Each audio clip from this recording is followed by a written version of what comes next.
নবীর মন ভেঙে গেছে। চতুর্দিক দিয়া নবীর বিরোধিতা শুরু হয়ে গেছে গো।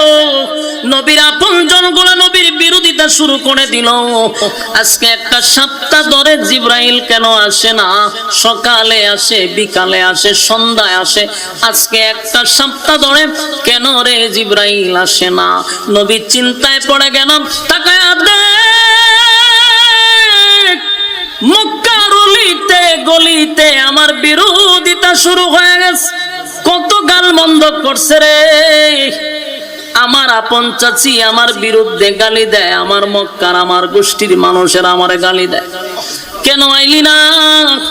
জিবরাইল কই, হুজুর আমি আসতে চাই, কিন্তু আমার মালিকের পক্ষ থেকে নিষেধ, মালিক আসতে দেয় না।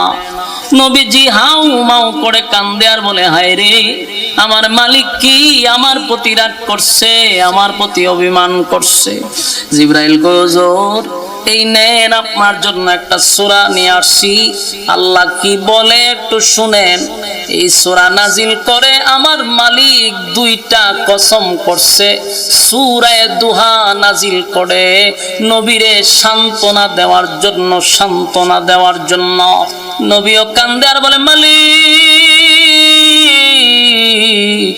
চতুর্দিক দিয়া মানুষ আমারে বলে আপনি নাকি আমারে ভুলে গেছেন, আপনি নাকি আমারে ভুলে গেছেন। আল্লাহ কেন ভুলে গেলেন? কি করলাম কেন আমারে আপনি এইভাবেই ভুলে গেছেন? নবীজি একা একা চোখের পানি ছেড়ে কান্দে আর বারবার আসমানের দিকে তাকায় থাকে, কোন সময় জিবরাইল আসবে রে? জিবরাইল কেন আসে না? মানুষ আমারে গালমন্দ করে।